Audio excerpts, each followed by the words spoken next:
Hey, what is up, guys? This is Tejas here from 11 Gauge Recordings. It took some time for me to get this all figured out. The last time I tried something like this, I ended up getting mono audio from the laptop, and yeah, it was kind of a mess. So this time, I had to make a few compromises to get the stereo output from the laptop. I'm just trying this out for the first time, so please bear with me. And if I see interest from you guys where you want me to cover certain topics, I can do that too. Um, and in that case, I can kind of improve the recording situation, and let's see how this goes. There might be a little bit of noise when there's speech. Uh, I can't really figure out where the noise is coming from. So, but it's cool. If this is of interest to you guys, I'll continue doing these, and I'll try to figure out better ways to record. But this is the first step, so it's not a problem. I don't think it's so bad that you guys can't listen to it or something. So anyway, let's get this started. So I don't really have a specific topic for this first video. I just wanted to do this kind of like a test and see uh, if you guys are actually interested in me doing something like this. So uh, I'm kind of happy that I got the stereo output from the laptop. So that's a first step. That's a big step. So that's cool. So let's try this. So I'm actually working on a 4 song EP right now. Most of the work is done except for the bass. So I'm figuring out on how to get the bass here, a bass here into the studio, and I'll just finish the bass parts. And I think, uh, barring a few final changes to the song, I think it should be done. So this should be out within the next few months, hopefully. If I get a bass, I need a 5 string bass. So if any of you guys can lend me a 5 string bass, that would be really cool. So let me know. And please let me know in the comments below if you want me to cover certain topics. So I would take a song that I'm working on. I'm not sure if I can take songs from projects of clients that I'm working with, but I'll try to cover the topics with uh, my songs that I'm working on as part of this EP. So let's get this started. So what I thought is I'll just go through maybe the drums for this song and show you what I did as a starting point for these drums, and I might make a few changes once the bass comes in. Uh, but let's see. Let me know what you guys think about the tones here. So let's get this started. So I'll play a part of the track now, and so that you guys can give it a listen, and then we can move on. So here goes.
So yeah, that's part of the song.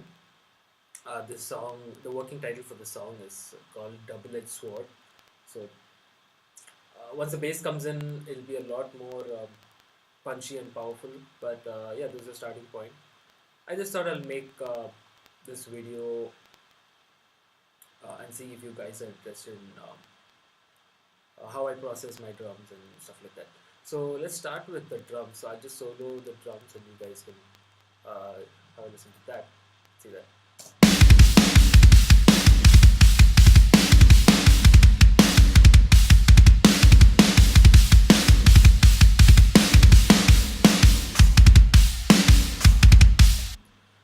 I'll redo. I might redo this video once the final song is out, or the final mix is out, because I'm quite sure I might make a small tweaks to the drums once the bass comes in, so that it's a little more punchy. I didn't really mess with it too much because I know without the bass, you know, you can't really judge uh, the low end as a whole. So this is what I've done to the drums as of now. So what I did is I used the samples from DrumForge, which is one of my favorite drum sample libraries. So those are the basic drum samples, and I've mixed maybe a few trigger samples with it, just to give it, or just to make it sound less, stop, or whatever you want to call it. So I'll play you the kick as it came out of DrumForge, and then I'll show you the processing that I did for it. So here it is right out of DrumForge.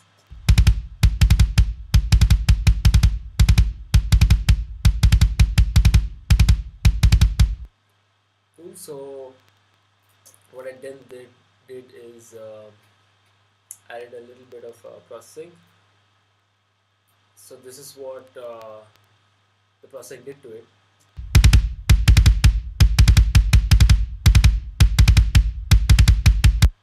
So I'll play it without first and with it again.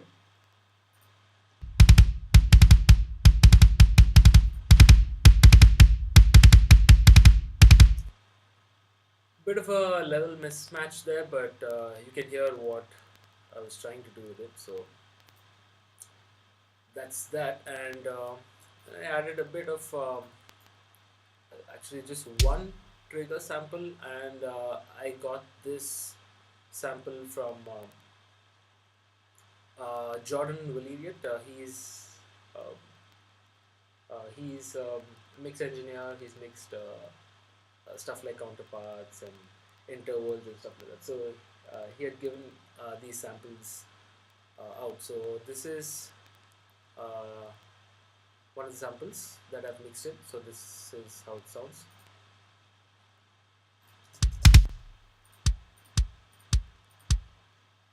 And this is a slate sample. I've tuned it down a bit just to kind of match the note of the song. And if you notice, my mix knob is at 32, so that's how much it's mixed into the original sample. So I'll play it without first, and then add it in. So here goes.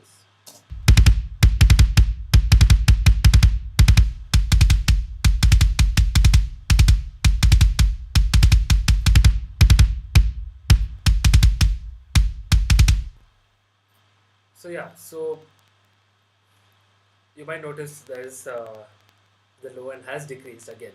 Uh, so I'm kind of um, negating what I did the step before, but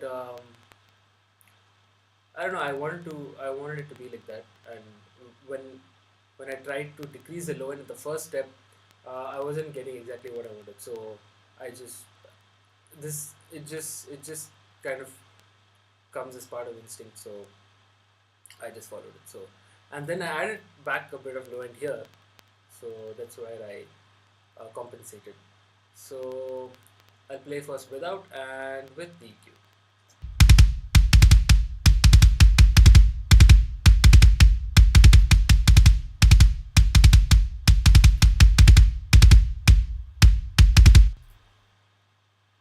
Cool. So that's the kick. Um, let's go to the snare. I think I'll just do an overview. So because it's the first video, I don't want to do a really long one. So you guys can let me know what you want to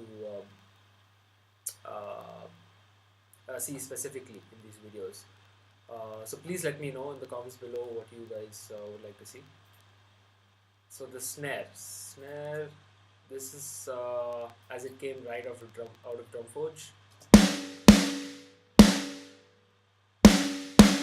This is when I just got Drumforge, and now they released a sampler which makes it a lot more easier to kind of mix in different snares and stuff. So um, I took a bit of time to figure that out. So I did a bit more processing here on Pro Tools. So this is the first step.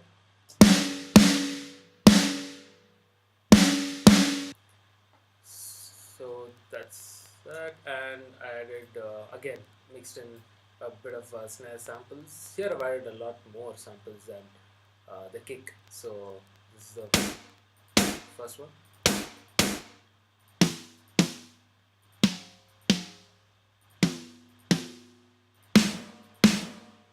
So as you can see, each snare has a particular characteristic that I want to bring out. So if you look at the mixer over here, I've mixed it depending on what I want to be heard more and what I want to be heard less. So I'll bring it in and unmute it. So here goes. This is with, without.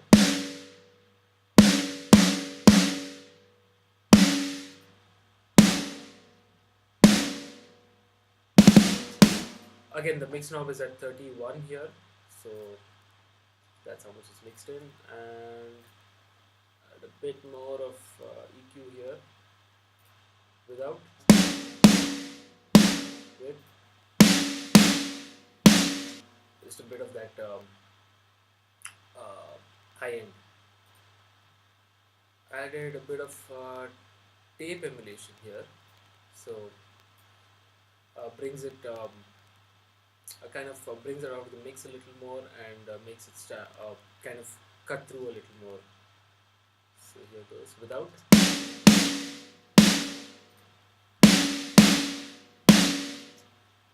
So that's what that did, and a bit of reverb.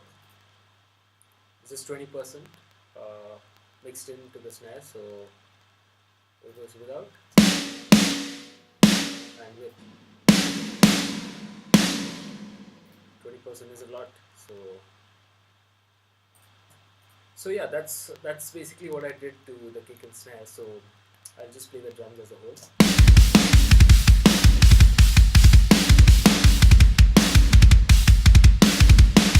And the main thing for my drums is always the drum bus, which kind of gives it that that very roomy and kind of live feel. So this is what I did for the drum bus.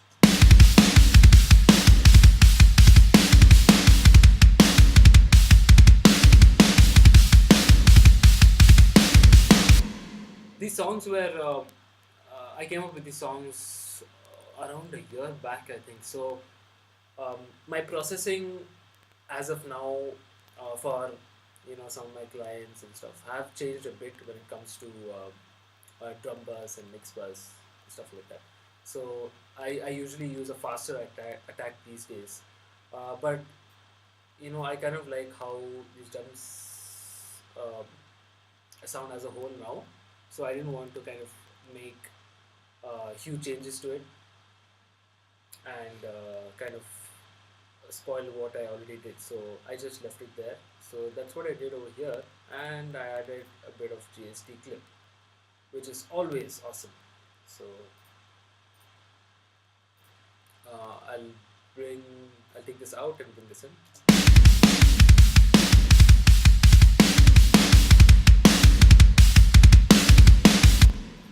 So yeah, that's where that is, and I've also done a bit of parallel compression. So if I mute the parallel compression, this is how it would sound.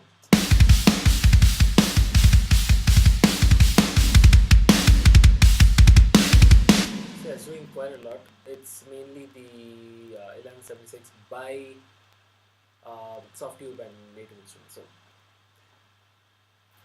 that's basically my drum sound. Um, so I'll play you guys the song again with the drums.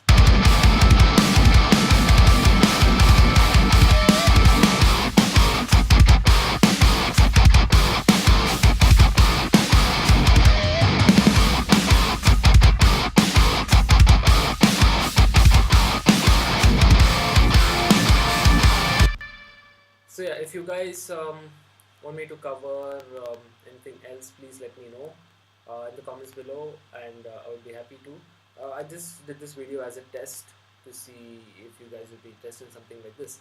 So cheers, and I hope to hear from you guys soon. See you.